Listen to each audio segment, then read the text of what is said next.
Continuing to read from the Bible, I am picking up from Numbers 21, verse 27. Therefore, those who speak in Proverbs say, "Come to Heshbon. Let the city of Sihon be built and established, for a fire has gone out of Heshbon, a flame from the city of Sihon.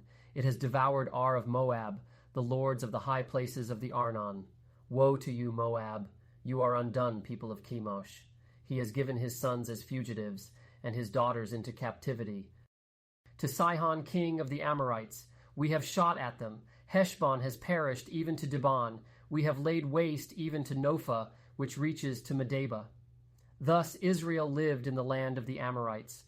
Moses sent to spy out Jazer, and they took its towns, and drove out the Amorites who were there. They turned and went up by the way of Bashan, and Og the king of Bashan went out against them, he and all his people, to battle at Edrei. Yahweh said to Moses, "Don't fear him, for I have delivered him into your hand, and all his people and his land, and you shall do to him as you did to Sihon king of the Amorites, who lived at Heshbon." So they struck him, and his sons and all his people, until there was none left him remaining, and they possessed his land. The children of Israel traveled and encamped in the plains of Moab, beyond the Jordan at Jericho. Balak the son of Zippor saw all that Israel had done to the Amorites. Moab was very afraid of the people because they were many, and Moab was distressed because of the children of Israel. Moab said to the elders of Midian, "Now this multitude will lick up all that is around us, as the ox licks up the grass of the field." Balak the son of Zippor was king of Moab at that time. He sent messengers to Balaam the son of Beor, to Pethor, which is by the river, to the land of the children of his people, to call him, saying, "Behold, there is a people who came out from Egypt. Behold, they cover the surface of the earth, and they are staying opposite me. Please come now, therefore, curse me this people, for they are too mighty for me. Perhaps I shall prevail, that we may strike them, and that I may drive them out of the land. For I know that he whom you bless is blessed, and he whom you curse is cursed." The elders of Moab and the elders of Midian departed with the rewards of divination in their hand, and they came to Balaam and spoke to him the words of Balak. He said to them, "Lodge here this night, and I will bring you word again, as Yahweh shall speak to me." The princes of Moab stayed with Balaam. God came to Balaam and said, "Who are these men with you?" Balaam said to God, "Balak the son of Zippor, king of Moab, has said to me, Behold, the people that has come out of Egypt, it covers the surface of the earth. Now come curse me them. Perhaps I shall be able to fight against them and shall drive them out." God said to Balaam, "You shall not go with them. You shall not curse the people, for they are blessed." Balaam rose up in the morning and said to the princes of Balak, "Go to your land, for Yahweh refuses to permit me to go with you." The princes of Moab rose up, and they went to Balak and said, "Balaam refuses to come with us." Balak sent yet again princes more and more honorable than they. They came to Balaam and said to him, "Thus says Balak the son of Zippor, Please let nothing hinder you from coming to me, for I will promote you to very great honor, and whatever you say to me I will do. Please come therefore and curse this people for me." Balaam answered the servants of Balak, "If Balak would give me his house full of silver and gold, I can't go beyond the word of Yahweh my God to do less or more. Now therefore please wait also here this night, that I may know what Yahweh will speak to me more." God came to Balaam at night and said to him, "If the men have come to call you, rise up, go with them, but only the word which I speak to you that you shall do." Balaam rose up in the morning and saddled his donkey and went with the princes of Moab. God's anger was kindled because he went, and the angel of Yahweh placed himself in the way for an adversary against him. Now he was riding on his donkey, and his 2 servants were with him. The donkey saw the angel of Yahweh standing in the way, with his sword drawn in his hand, and the donkey turned aside out of the way and went into the field, and Balaam struck the donkey to turn her into the way. Then the angel of Yahweh stood in a narrow path between the vineyards, a wall being on this side and a wall on that side.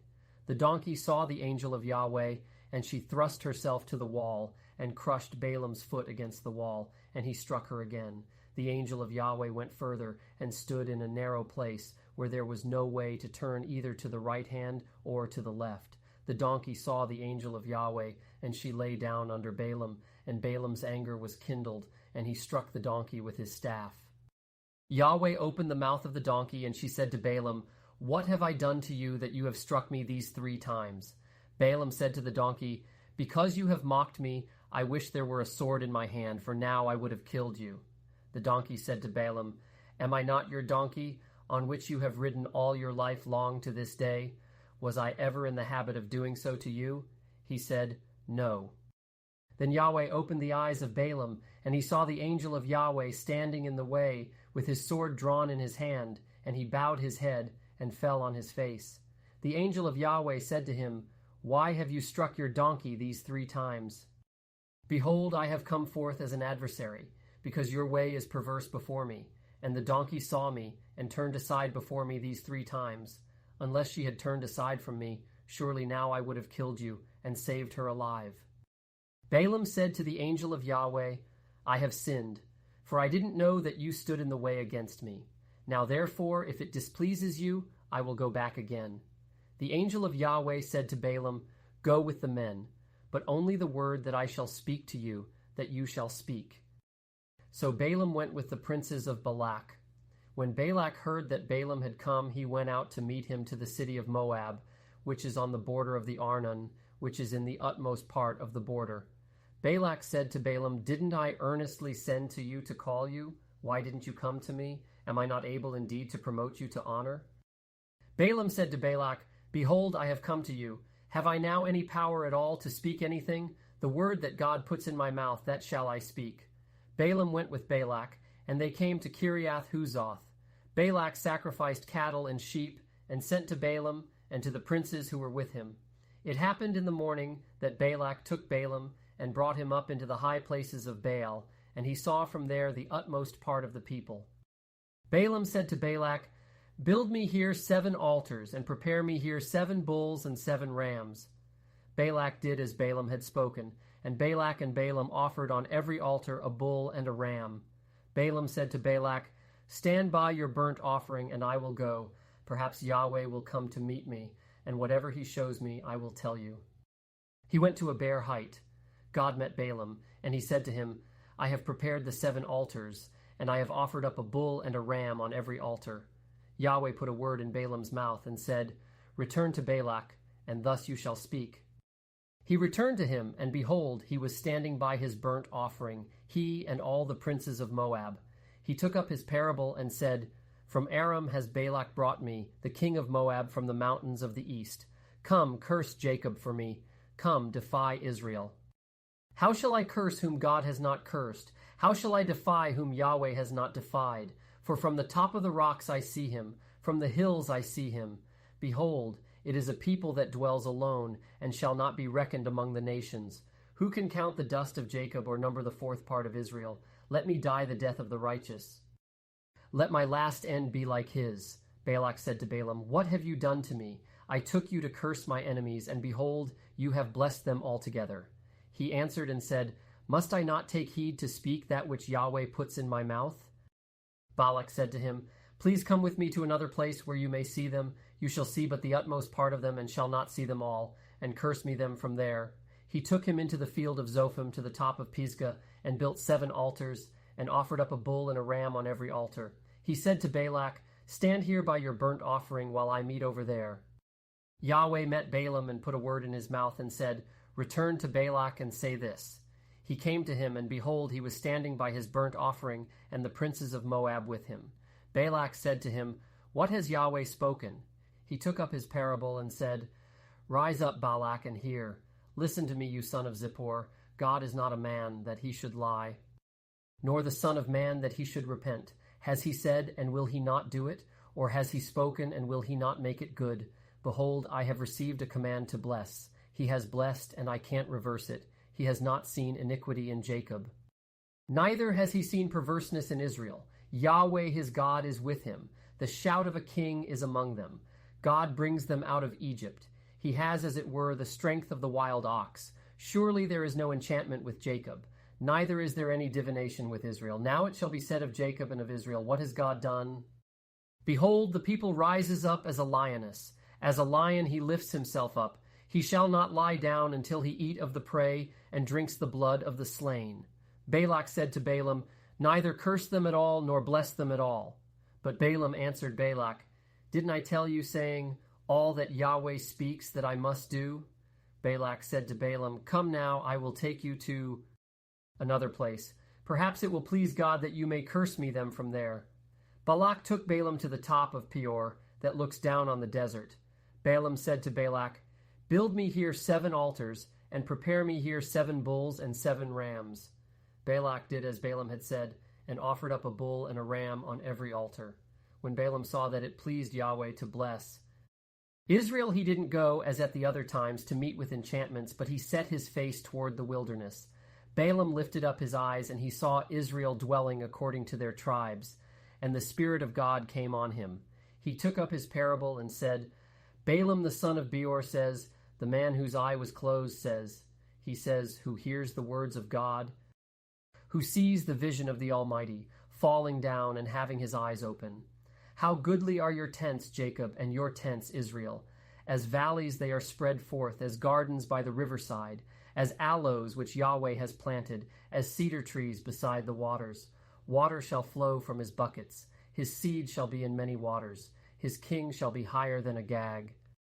His kingdom shall be exalted. God brings him out of Egypt. He has, as it were, the strength of the wild ox. He shall eat up the nations. His adversaries shall break their bones in pieces and pierce them with his arrows. He couched, he lay down as a lion, as a lioness. Who shall rouse him up? Everyone who blesses you is blessed. Everyone who curses you is cursed."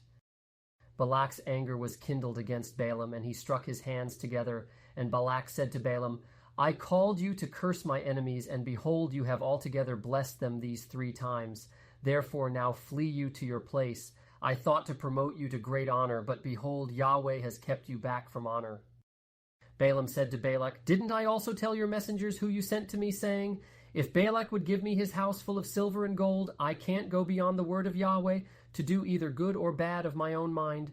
I will say what Yahweh says. Now behold, I go to my people. Come, I will inform you what this people shall do to your people in the latter days."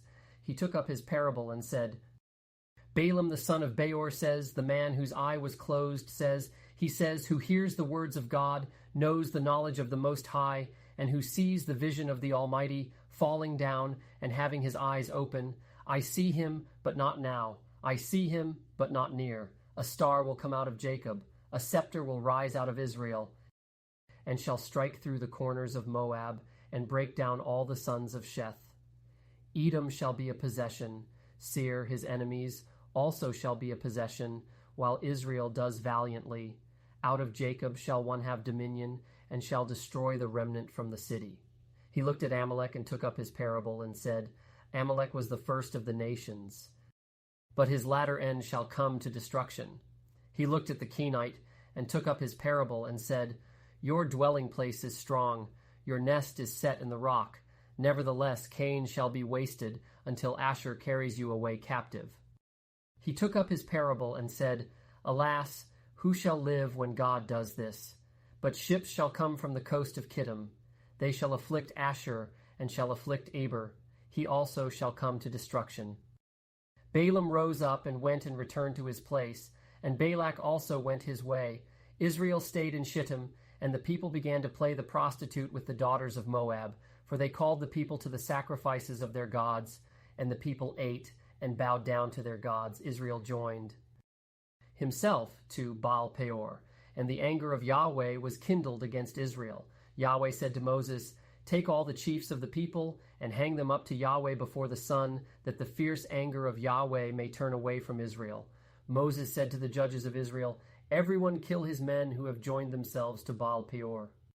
Behold, one of the children of Israel came and brought to his brothers a Midianite woman in the sight of Moses, and in the sight of all the congregation of the children of Israel, while they were weeping at the door of the tent of meeting. When Phinehas, the son of Eleazar, the son of Aaron the priest, saw it, he rose up from the midst of the congregation and took a spear in his hand, and he went after the man of Israel into the pavilion and thrust both of them through, the man of Israel and the woman through her body. So the plague was stayed from the children of Israel. Those who died by the plague were 24,000.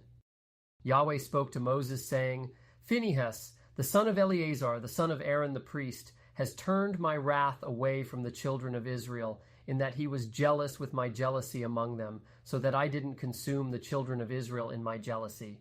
Therefore say, Behold, I give to him my covenant of peace, and it shall be to him, and to his seed after him, the covenant of an everlasting priesthood, because he was jealous for his God, and made atonement for the children of Israel. Now the name of the man of Israel that was slain, who was slain with the Midianite woman, was Zimri, the son of Salu, a prince of a father's house among the Simeonites. The name of the Midianite woman who was slain was Cosbi, the daughter of Zur. He was head of the people of a father's house in Midian. Yahweh spoke to Moses, saying, Harass the Midianites and strike them, for they harassed you with their wiles, with which they have deceived you in the matter of Peor, and in the matter of Cosbi, the daughter of the prince of Midian, their sister, who was slain on the day of the plague in the matter of Peor.